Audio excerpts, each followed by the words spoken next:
Muy buenos días, hermanos. Estoy seguro que ustedes en alguna ocasión han leído lo que es el Sermón del Monte. El así llamado Sermón del Monte porque Jesús lo hizo en un lugar que se llamaba el monte, le llamaban el monte, la montaña, Sermón de la Montaña. El único que lo registra, el único evangelio que lo registra de una manera muy detallada es el Evangelio según San Mateo. Lucas también lo registra, pero no de una forma tan detallada, solamente aquellos puntos que una iglesia como a la que él pertenecía o posiblemente él dirigía, una iglesia gentil, pues podría entender.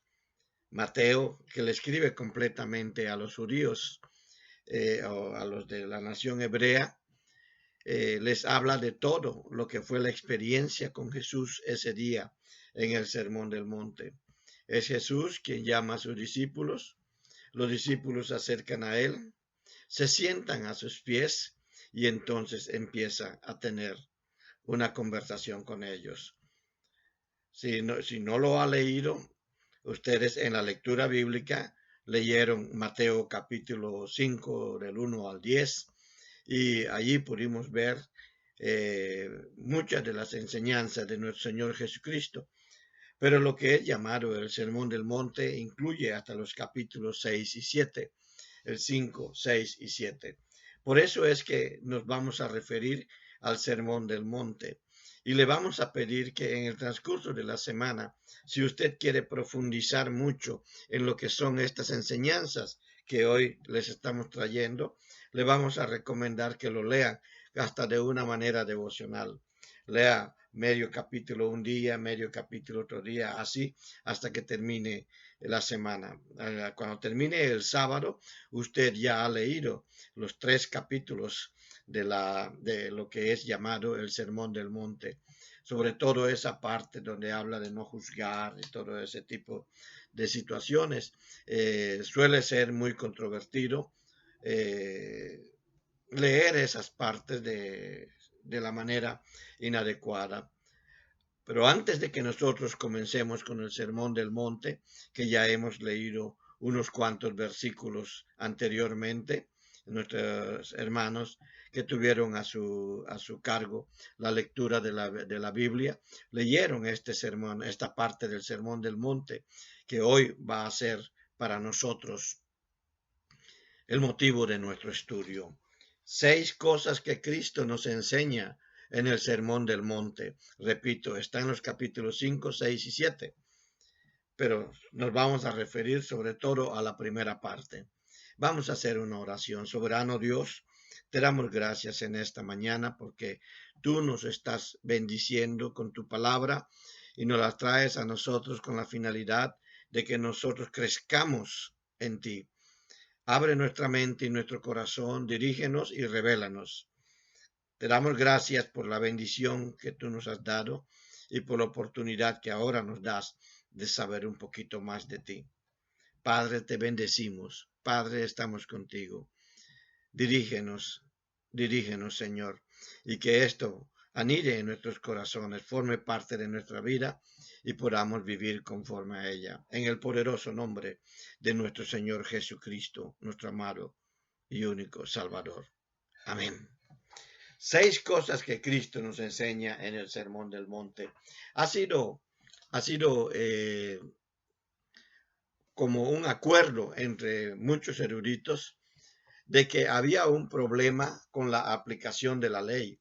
En varias ocasiones Jesucristo les tuvo que decir a los fariseos que estaban enseñando la ley de una forma equivocada, que estaban utilizando otras cosas o que estaban pidiendo cosas realmente difíciles o imposibles de alcanzar o de lograr.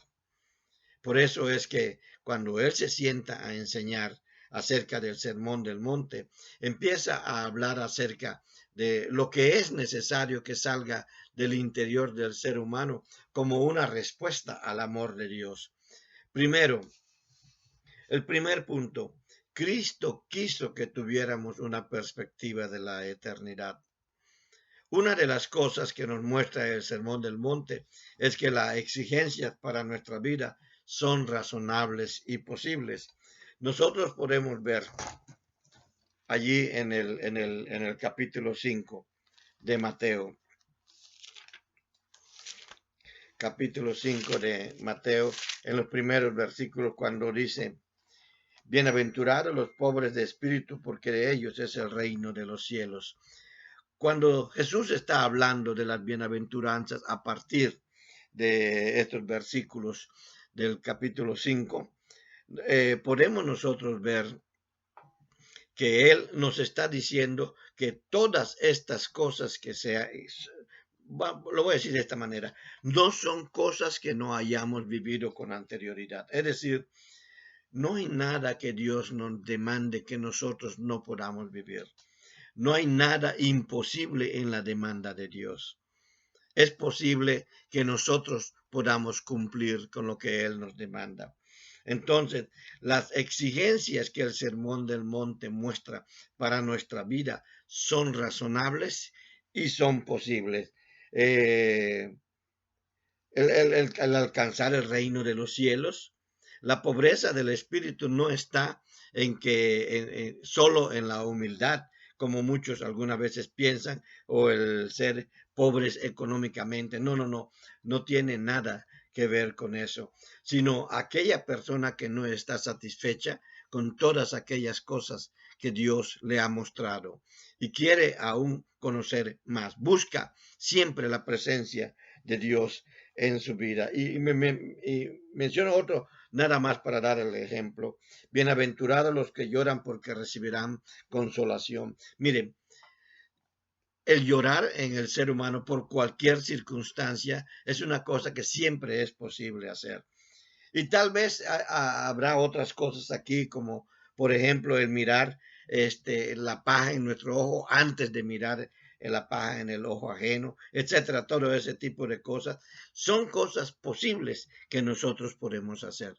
Son cosas posibles que nosotros podemos hacer y Dios quiere que lo hagamos.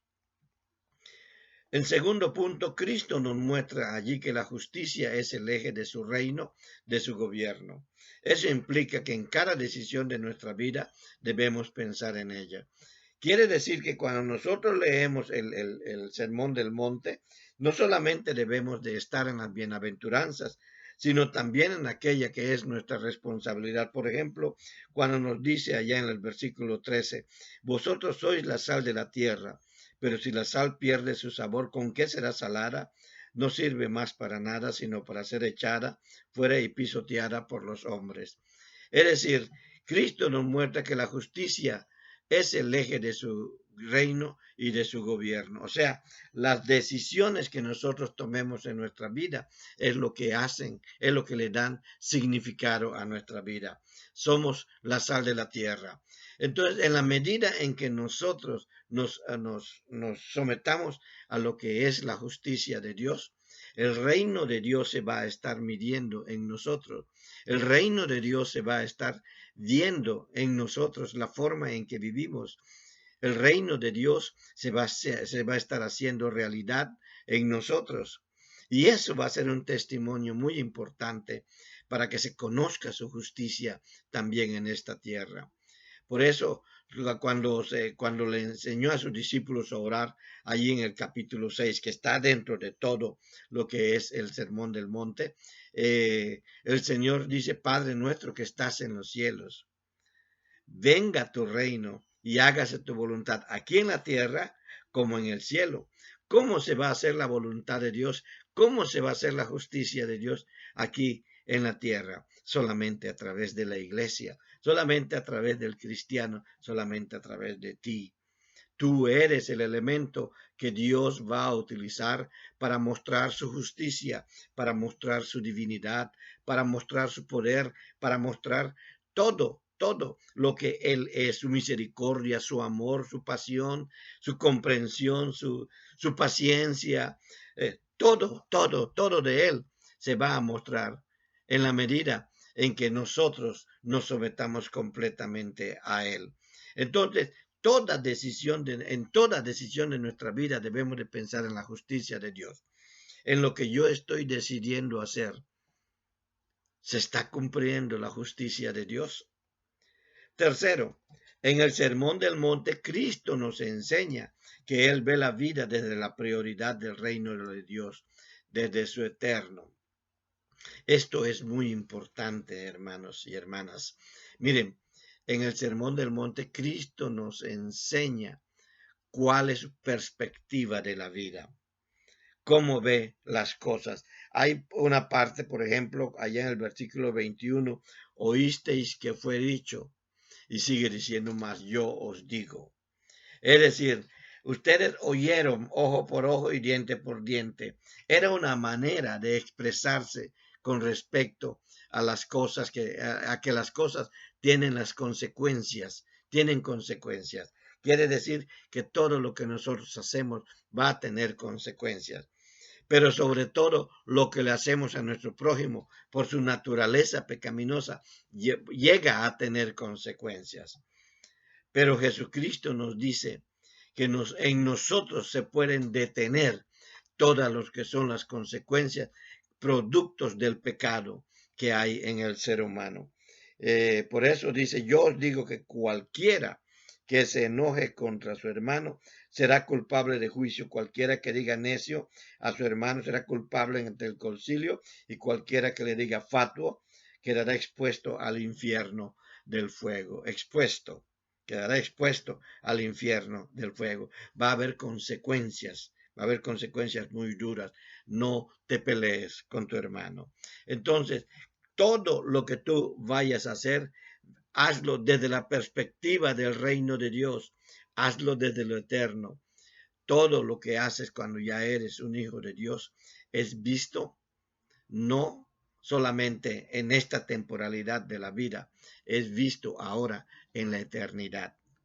Por eso es que vas a llegar ante el tribunal de Cristo y entonces vamos a dar cuenta de todo lo que hayamos hecho en esta vida, haya sido bueno o haya sido malo, según nos dice 2 de Corintios, capítulo 5, versículo 10. Todos los cristianos vamos a pasar por el tribunal de Cristo. Los que van al tribunal de Dios son los que pasan la tribulación. Son todos aquellos que no reconocieron a Cristo como único y suficiente Salvador. Por eso dice, el que no fue hallado en el libro de la vida es lanzado al lago de fuego, donde es la muerte segunda. Porque hay una segunda muerte, que es la completa separación de Dios. Porque muerte siempre aquí en el Antiguo, en el Nuevo Testamento, se refiere a una separación completa de Dios. Por eso debemos de vivir la vida, debemos de ver la vida, debemos de enseñar la vida a nuestros hijos, debemos de compartir la vida con nuestros prójimos desde la perspectiva de lo eterno, desde la perspectiva de que va a haber consecuencias de todo lo que nosotros hagamos en el reino de Dios. Va a haber las consecuencias en el reino de Dios. Por eso es que el Señor nos dice que nos hagamos tesoros en el cielo, porque es allí donde se miran las consecuencias. Haga esto una práctica de su vida.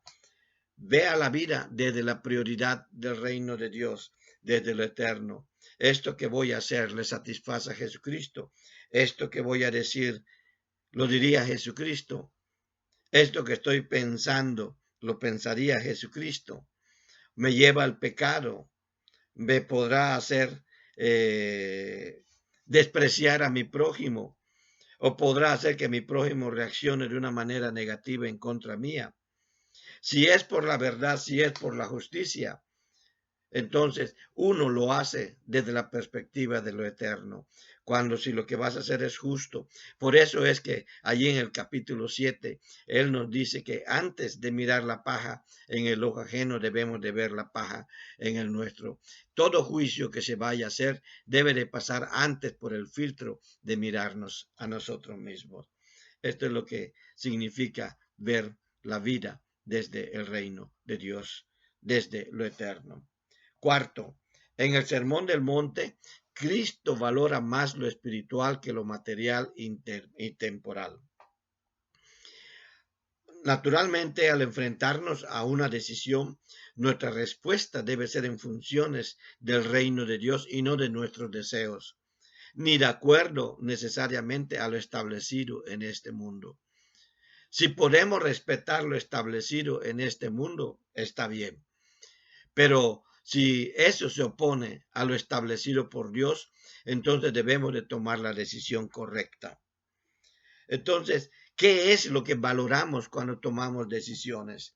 ¿Qué es lo que nosotros valoramos cuando decimos sí a algo, cuando decimos no a otra cosa? ¿Qué es lo que estamos valorando?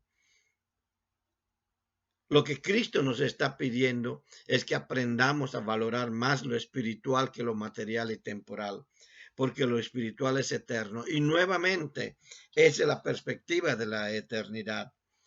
Cada vez que tú te enfrentes a una decisión, cada vez que tú tengas que tomar una decisión, tienes que valorarlo no por los beneficios que vas a obtener aquí, sino por los tesoros que tú te vas a hacer en el reino de los cielos. Eso es lo que Jesucristo trata de enseñarnos aquí en el Sermón del Monte.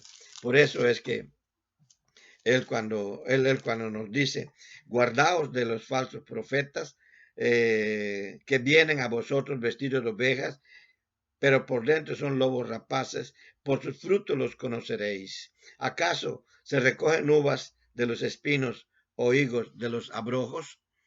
La gente trata de convencernos de cosas, trata de decirnos cosas, y nosotros tomamos decisiones muchas veces con la información que se nos da. Nosotros decidimos hacer algo o dejar de hacer algo por la información que se nos da.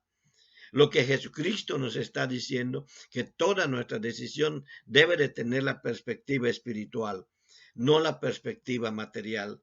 No debe de ser como mi decisión no debe de ser por los resultados que yo voy a obtener. Es lo que aquí está diciendo. ¿Acaso se recogen uvas de los espinos o higos de los abrojos? Es decir, no sé, el fruto que se recoge de cada acción es de acuerdo con la acción. ¿Quieres frutos espirituales? Tienes que tomar decisiones espirituales. Tienes que valorar lo espiritual. ¿Quieres frutos materiales? Naturalmente vas a valorar más lo material y temporal, porque lo material es temporal. Nada de lo que tú logres en esta vida se va a ir contigo. Y hasta posiblemente a quienes se los dejes no lo sepan administrar como tú lo hiciste y acaben perdiéndolo todo. Tenemos muchos ejemplos en la historia. Por eso Jesucristo nos dice que debemos de valorar más lo temporal, lo espiritual que lo temporal. Debemos de enfrentarnos a nuestras decisiones con una respuesta espiritual. Debemos de tomar nuestras decisiones con una respuesta espiritual. Antes de decidir que si debo o no de hacer esto, debo de ir o no a este lugar, ¿cuál es el beneficio que yo voy a obtener espiritual en este sentido? ¿Qué es lo que Dios me está diciendo? Mira, cuando valoran más lo espiritual que lo material, estás haciendo las cosas conforme a la voluntad soberana de Dios. Y eso es lo que quiere Dios que nosotros aprendamos a hacer. Al valorar más lo espiritual, estamos tomando en cuenta la voluntad de Dios, qué es lo que Dios quiere que tú y yo hagamos. Entonces, hacerlo. En el Sermón del Monte, como quinto punto, Cristo nos enseña que hay una tensión entre lo que Él enseña y lo que el mundo enseña. Y eso es una realidad. Estoy seguro que has vivido muchas de esas cosas. Nosotros podemos notar que la cultura que promueve el Sermón del Monte de pureza y perfección, en contraste con la cultura del mundo que es impura y perfecta. ¿Cuál es la cultura del mundo? Te puedes ir con tu novia, vivir con ella, a ver si las cosas pueden funcionar. Puedes vivir juntos sin ningún problema. Ya nadie te condena. Eso es de la época victoriana. Lo antiguo es viejo y es pasado. Eso es lo que la cultura enseña. Si te gustan los hombres o si eres una mujer y te gustan las mujeres, no te preocupes. Hoy es ampliamente aceptado en la sociedad. Los retrógradas y los ignorantes son los que lo rechazan. Eso es lo que la cultura enseña el día de hoy. Esa es la cultura del mundo. Y nosotros podemos, de acuerdo a los estudios de la Biblia, que podemos tener de la Biblia, saber qué es lo que es puro y qué es lo que es perfecto. Que no es fácil seguirlo, sí es cierto, pero eso Dios nos ha dado de su Espíritu Santo para que nosotros podamos seguirlo. No es fácil, por eso lo tuvo que hacer de esa manera. Es claro, entre todas las cosas que hay un conflicto entre lo que el mundo demanda y lo que Dios demanda. Dios demanda obediencia. Dios demanda que ames a tu prójimo. Dios demanda que seas honesto, puro, honrado, que no mientas. Dios te demanda amor, gozo, paz, paciencia, benignidad, bondad, mansedumbre, templanza, fe, benignidad. Dios demanda todas esas cosas, que las denomina fruto del Espíritu Santo, fruto del Espíritu de Dios. Dios demanda esas cosas. El mundo no demanda eso. El mundo todavía cree en el ojo por ojo y diente por diente. El mundo todavía cree que lo que tú me haces a mí, me la vas a pagar. El mundo todavía cree en esa expresión, a ver, entre tú y yo, de cuál cuero salen más correas. En el mundo solamente existe la aflicción por ese tipo de circunstancias. Claro, hay un conflicto entre lo que el mundo demanda y lo que Dios demanda. Por eso es que muchas veces somos despreciados, somos hechos a un lado. Por eso es que necesitamos la iglesia. Por eso es que necesitamos los cristianos estar juntos, para no caer en lo que el mundo demanda, sino caer en lo que Dios demanda, obedecer lo que Dios demanda. Y la demanda de Dios dice, mi carga no es gravosa. La ley de Dios no es gravosa. Es que únicamente queda gravosa la ley o es gravosa la ley de Dios en nosotros cuando nosotros estamos más impulsados a seguir los deseos de nuestra carne, la influencia de otras personas, que la obediencia a Dios, que seguir a Dios. Entonces, por eso es que hay tensión entre lo que Jesucristo enseña, entre lo que Dios enseña y lo que el mundo enseña. La contradicción que existe entre lo que este mundo considera razonable y lo que Dios enseña en el Sermón del Monte son evidencias de este conflicto y esta tensión. Sí, entonces, tú vas a encontrar contradicciones entre lo que Dios enseña y lo que el mundo enseña. Mientras que Dios te enseña a perdonar, el mundo te enseña a vengarte. Mientras que Dios te dice, estate quieto y déjame actuar a mí, el mundo te dice, responde, actúa, no te quedes allí quieto, porque si no, te están viendo la cara de tonto. Y otras cosas así como esas, ¿verdad? Por eso es que existen esas contradicciones. Y son contradicciones porque son entre las cosas que Satanás empuja al ser humano a hacer y entre las cosas que Dios nos pide hacer. Naturalmente que va a haber contradicción, porque aquellas cosas que Dios no quiere que nosotros hagamos son pecado. Son pecado y el pecado nos aparta de Dios. Y si no hay arrepentimiento y si no hay reconocimiento de Jesucristo como nuestro único y suficiente Salvador, ese pecado nos causa la muerte. Ya hay separación de Dios desde el momento en que se peca. Por eso es que el apóstol Juan nos dice allá en 1 Juan 1:9 que debemos de confesar nuestros pecados, porque abogado tenemos en Cristo, que nos perdona todos nuestros pecados y nos limpia de toda maldad, nos limpia de las consecuencias. Podemos venir a Jesucristo, pero no por eso vamos a estar pecando, porque la razón de nuestro arrepentimiento es el dolor que causa el haber desobedecido a Dios. Y esa es la contradicción que hay en el mundo. que el cristiano cuando peca se duele, llora, se arrodilla, clama por perdón, mientras que el mundo disfruta el pecado, se deleita en el pecado, busca el pecado y además trata de arrastrar a otros a su mismo pecado. Mientras que el cristiano trata de llamar a los demás al arrepentimiento, al conocimiento de Dios. Todo eso es una contradicción entre lo que el mundo enseña y lo que Dios enseña. Hay una contradicción enorme y tú y yo la vamos a estar viviendo todo el tiempo, porque el mismo Jesús solamente dijo en su oración allí en Juan capítulo 17, no te pido que los apartes del mundo, sino que los guardes del mal.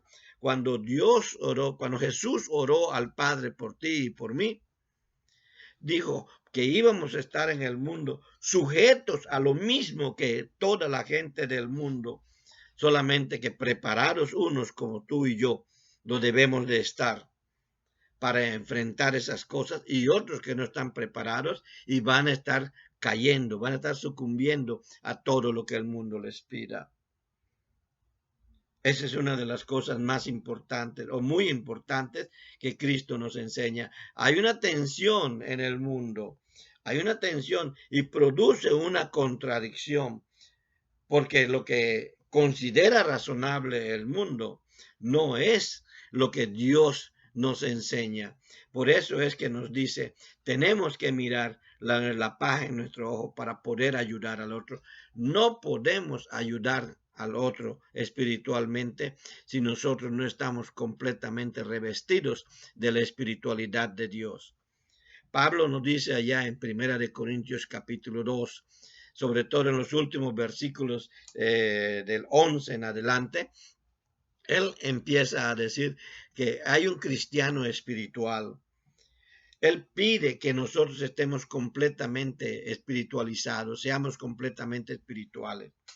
Y tú logras la espiritualidad cuando antes de hacer cualquier cosa, antes de aconsejar a tu prójimo, antes de ir a ayudar a tu prójimo, te hincas delante de Dios y oras al Señor diciendo que si hay un pecado en tu vida, que te limpie, que te quite todo eso, con la finalidad de que estés lo suficientemente lleno del Espíritu para poder ayudar a tu prójimo que te está pidiendo ayuda en ese momento.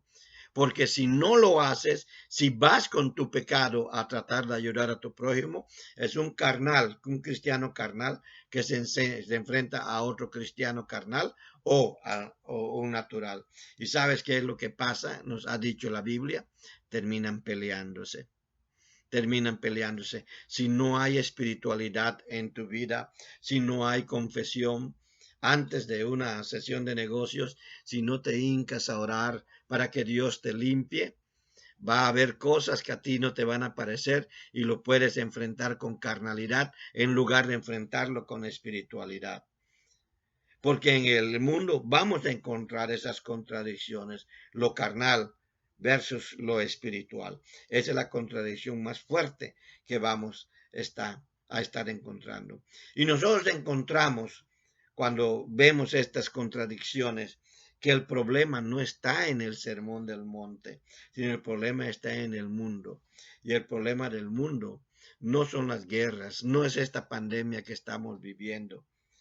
El problema de este mundo, ya lo pensaste con toda seguridad, es el pecado. El problema de este mundo es su alejamiento de Jesucristo, su alejamiento de Dios. El problema de este mundo es que ha negado la posibilidad de encontrarse con Dios.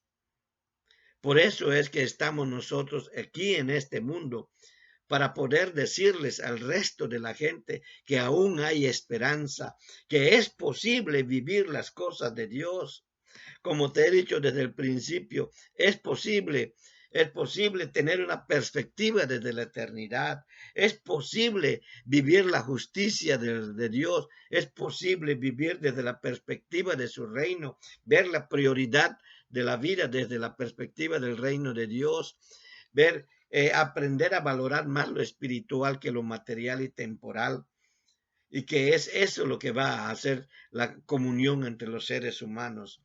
Eh, y también que la tensión existente es porque queremos vivir las cosas del mundo y no las cosas de Dios.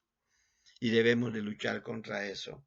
Por último, en el Sermón del Monte, Jesucristo nos enseña que Él nos trata como nosotros tratamos a nuestro prójimo. Aquí yo te hago una pregunta: ¿cómo tratas a tu esposa, a tu esposo? ¿Cómo tratas a tus hijos, a tus hijas? ¿Cómo tratas a tus amigos? ¿Cómo tratas a tus enemigos? ¿Cómo tratas a los desconocidos? Porque es allí donde se ve cómo es que tú vives tu espiritualidad en el trato con los demás.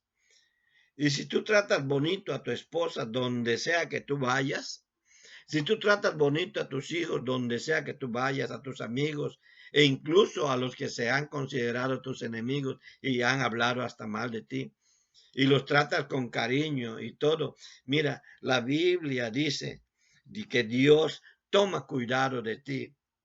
Y dice allí en Romanos capítulo 12, en el último versículo: no seas vencido de lo malo, mas vence con el bien el mal.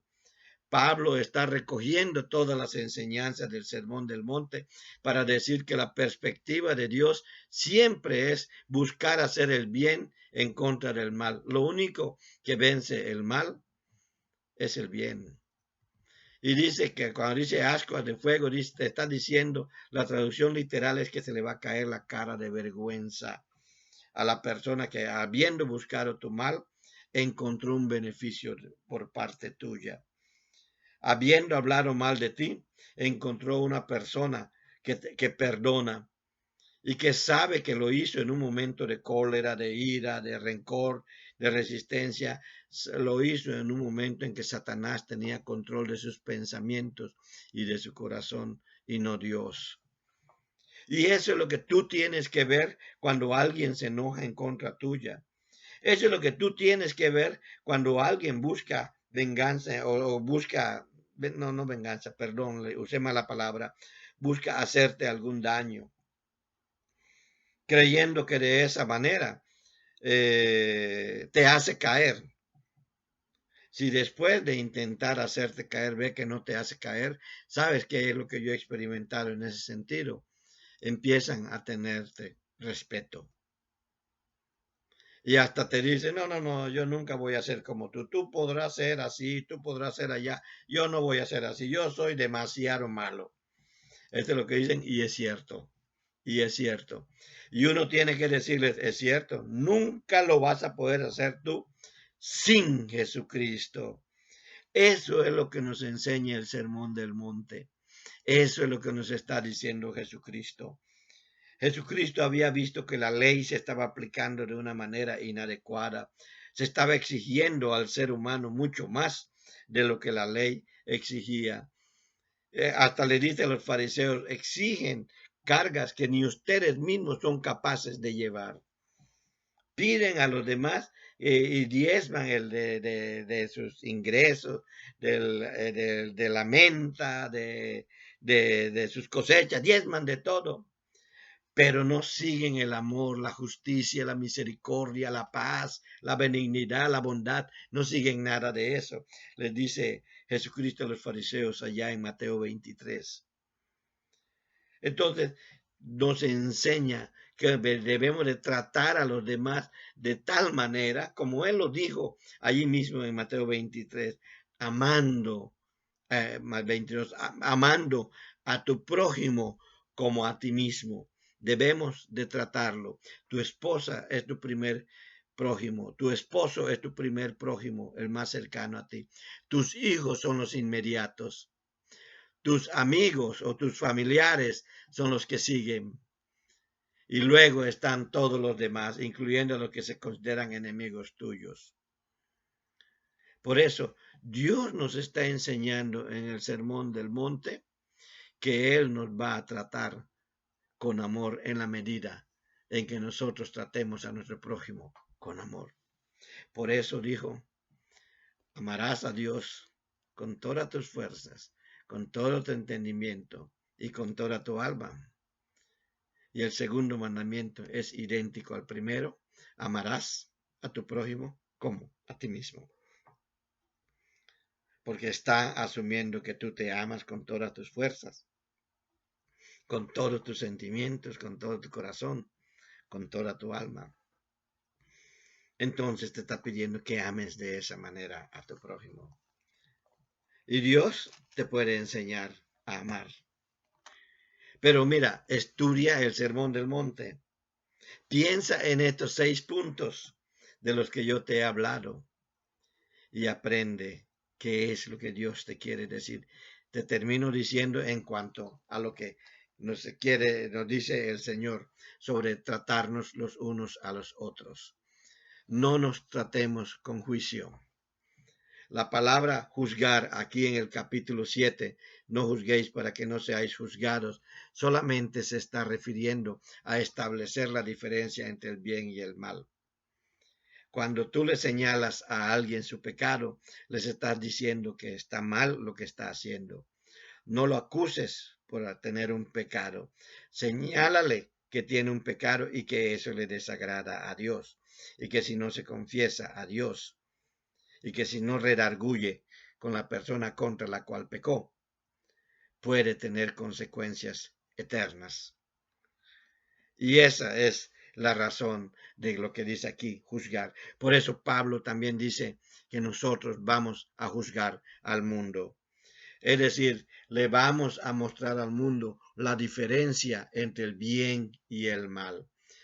Cristo nos enseña que debemos de tratar a nuestro prójimo con amor.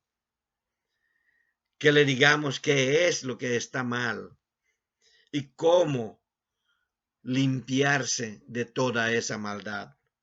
Nosotros no le podemos quitar el mal. Eso solo lo puede hacer Dios con Jesucristo a través de su sangre. Y lo recordamos cada vez que tomamos la cena del Señor en la copa. Porque Él dijo que esta es la copa de mi sangre, que es derramada por vosotros para perdón de pecados. No es para otra cosa, para perdón de pecados. Para perdón de pecados. Es para lo único que sirve la sangre de Jesucristo. Y tiene algunas otras consecuencias, acercarnos a Dios, que perfeccionarnos delante de Dios y todo ese tipo de cosas. Pero nada más, nada más, nada más. Entonces, yo quiero terminar con eso y decirte que el juzgar aquí en el capítulo 7, versículos 1 y 2, dice, con el juicio con que juzguéis seréis juzgados, es establecer la diferencia. Porque Dios te va a hacer una diferencia, pero va a ser diferente. El único que tiene la posibilidad de condenar es Dios. Es decir, hace el juicio e inmediatamente condena. El alma que pecare, esa morirá. Y eso lo sabemos bien nosotros.